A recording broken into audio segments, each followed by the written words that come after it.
Hi everyone, welcome. Today in front of me is Bluesound Pulse M, and I'm going to show you how can you easily download its app on your Android phone. Let's get started. Firstly, we have to open Play Store, and now go to search. Now in search apps and games, we have to search for BlueOS.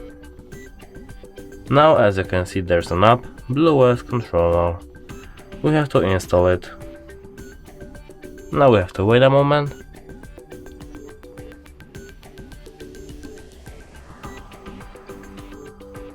And now it's ready to go. That's it. Like and subscribe for more these types of videos and hope it helps you. Goodbye.